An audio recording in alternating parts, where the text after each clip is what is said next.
Alright, what's going on guys? In this video, I'm going to show you how to upgrade the Sarkhan Dragonsoul Planeswalker deck. As always, do keep in mind that these are not intended to be tier 1 competitive decks. If you want that, consider checking out the latest tournament results. What we'll be doing is upgrading this deck card by card, sticking to this deck's themes, and doing it on a budget, as we will not exceed $15 USD with our upgrades. And as always, I know the currency isn't relevant to everyone, I apologize for that, but just know that we're limiting ourselves to the MSRP of the average Planeswalker deck. Hopefully that scales proportionally depending on where you're from. So, the Sarkhan Dragonsoul Planeswalker deck is a mono red deck built around, well, dragons, of course. The deck comes with Volcanic Dragon, Demanding Dragon, and the classic Shivan Dragon. So yeah, lots of big, giant, fire-breathing dragons. The unique cards that come with the deck, the cards that you can only get by purchasing it, are Sarkhan himself, along with Sarkhan's Dragonfire, Sarkhan's Whelp, and Kargan Dragon Rider. And as usual, the deck is filled with some pretty terrible cards. Cards like Onok Ogre and Hostile Minotaur. I'm not sure if I'm pronouncing the ogre's name correctly, but I don't really care because this card needs to be removed from the deck completely, at which point I don't care if I know how to pronounce it or not, because I will never see it in my hand ever again, which is a good thing. So yeah, we're going to take out cards like this and replace them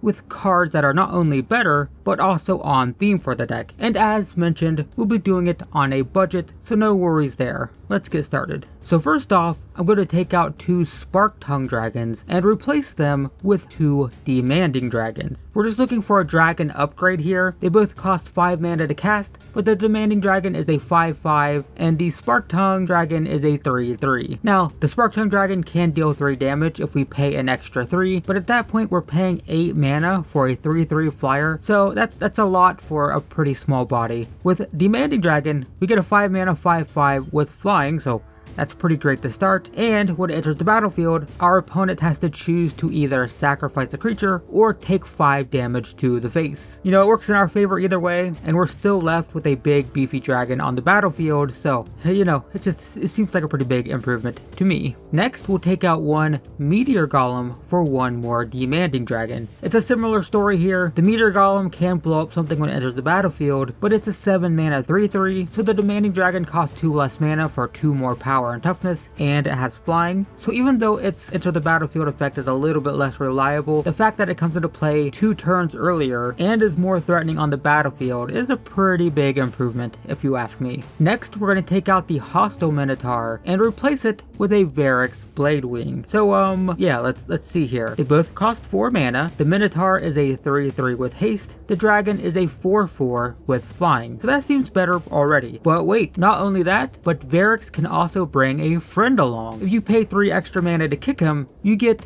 2 4/4s with flying. Now, let's be clear, we almost always want to cast Verax as soon as possible. If we have him on turn 4, go ahead and cast him on turn 4. It's just that if you get into one of those long grindy games and you top deck him in the late game with a big pile of mana sitting on the table, well, that's when you want to just dump a bunch of mana and get 2 dragons for the price of 1. So yeah, it's a pretty sweet top deck in the late game for sure, and you know, even on turn 4, way better than the Minotaur. Next, we'll take out 2 of these whatchamathing ogres and replace them with 2 more Verax Bladewings. Yeah, same thing here. The dragons are just better, even though they do cost 1 extra mana. Totally worth it. And I mean, what else can I say? It's better. Just do it. 1 mana for, you know, 4/4 flyer over a 4/2 with no abilities. Yeah, it's worth it.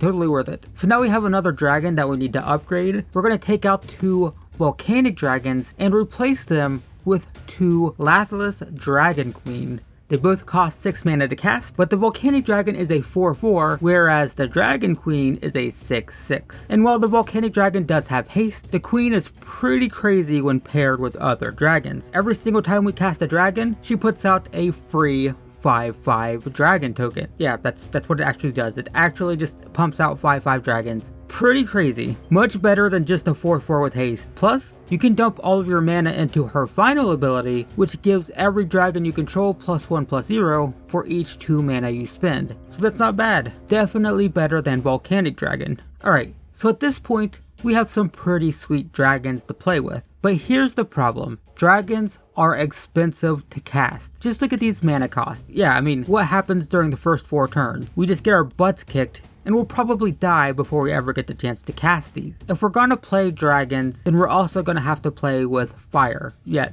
sorry, I ignore that. But look, the point is, we need burn spells to keep our opponent's stuff off the board while we build up mana to cast these things. Fortunately, that's actually how this original deck worked, but many of the burn spells were just too expensive. I mean, don't get me wrong, they're very powerful, but what's the point of having burn spells if they are just as expensive as our dragons? You know, like we're dead before we cast them. I mean, what's the point? That seems kind of silly. So we're going to replace these with cheap, efficient burn spells that mostly kill smaller creatures just so we can survive the early game so we can start casting our dragons. So let's fix this. So to start, we'll take out 2 Electrifies and replace them with 2 Lightning Strikes. Lightning Strike is the best burn spell in Standard right now. If you see a red deck, chances are it's playing Lightning Strike, and it's way more efficient than Electrify. Sure, it deals 1 less damage, but the cheaper mana cost is absolutely worth it, and the fact that you can target your opponent means it occasionally can just straight up win games by, you know, finishing your opponent off. So yeah, it's nice. Definitely better.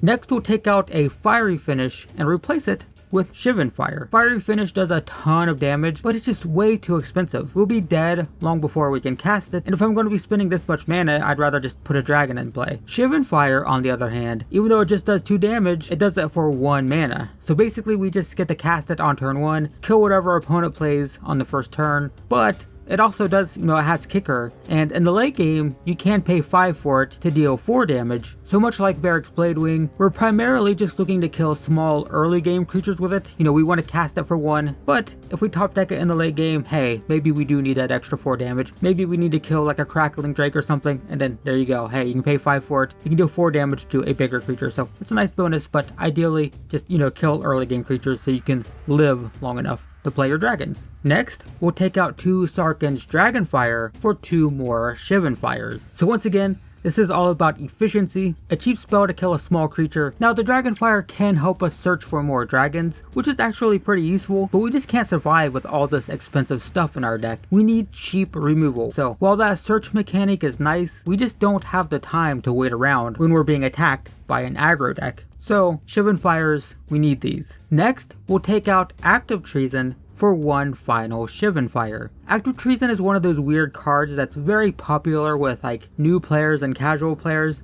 because it is very fun, right? But like, you're spending a card to take control of a creature for a single turn, and then your opponent just gets it back anyway. I mean, don't get me wrong, the reason this like mechanic is so popular is it's a fun thing to do. You get to take a friend's creature and then attack them with it, and it's kind of funny, but realistically, it's just not a great effect. Like, you're not getting anything out of it really. You're getting 1 attack. I think new players live that dream of like, hey, I want to Active Treason this giant big creature and attack my opponent with it. But here's the problem. If they have a big giant creature, then they're attacking you with it, and they're going to continue attacking you with it the following turn. So if they have a creature that's good enough to play Active Treason on, then it's probably too good to allow to, stay in play. That's the problem with things like Active Treason. That's unrelated to, Shivan Fire. That's just some general advice. Alright, moving on. Anyway, next we're going to take out a Trumpet Blast and replace it with a Shock. So, Trumpet Blast gives all of your creatures +2/+0, and that would be pretty okay if our main goal was to like pump out a bunch of really small creatures. The problem is, we're mostly looking to just control the board for a few turns and then try to win with maybe 1 or 2 big giant dragons. We can't really get full value out of Trumpet Blast. So once again, we're just going to replace this with a cheap, efficient removal spell so we can keep the board clear until we can get our dragons in play.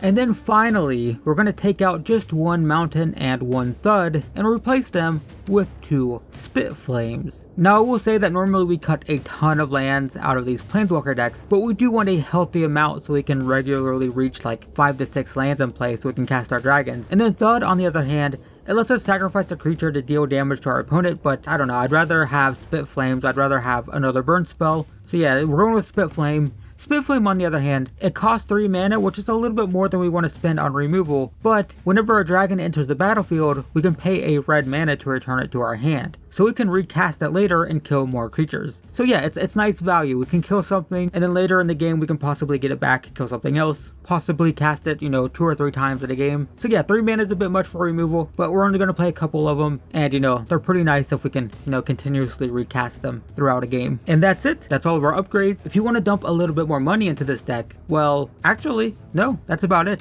Mono Red Dragons is kind of just already a budget deck. There aren't really any high priced upgrades for this. If you do want to spend more money on a Mono Red deck, what you should do is basically completely abandon the dragon strategy altogether and instead consider playing Mono Red aggro. If you want to play that deck, you're going to want things like Runaway Steamkin, Goblin Chain Whirler, and Rekindling Phoenix. Now, these are pricey cards, but this is what the tier 1 competitive mono red deck plays. So yeah, if you want to play that, basically rip all the dragons out of this deck and replace them with these, and it'll cost you something like $200 to $300, maybe $400 or so. So yeah, it's expensive. Anyway, you could upgrade the Sarkhan in the deck with Sarkhan Fireblood. These are like $10 to $12 or so each, but they're pretty good. They cost a couple mana less to cast, and most importantly, the second plus ability allows you to add mana to cast dragons. So you can actually start pumping them out 2 turns faster. You could cast the Dragon Queen on turn 4, for example. So yeah, if you want to spend $20 on a couple of those, it wouldn't be the worst idea. But that's optional, of course, depending on,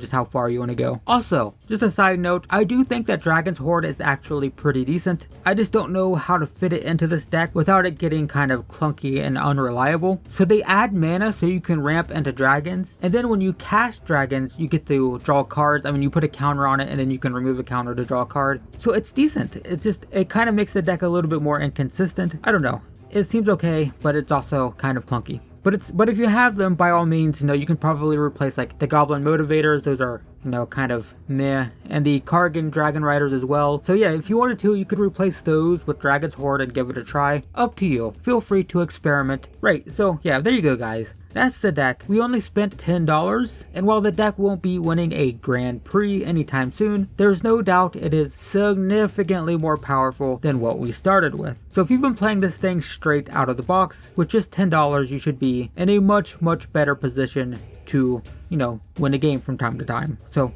not bad, right? Anyway, if you want to see more Planeswalker deck upgrade videos like this, I have an entire playlist dedicated to them, and you will find a link to that playlist in the description below. Also consider checking out the channel if you are interested in budget-focused Magic the Gathering content. But in the meantime, thanks for watching, guys, and I will see you in the next one.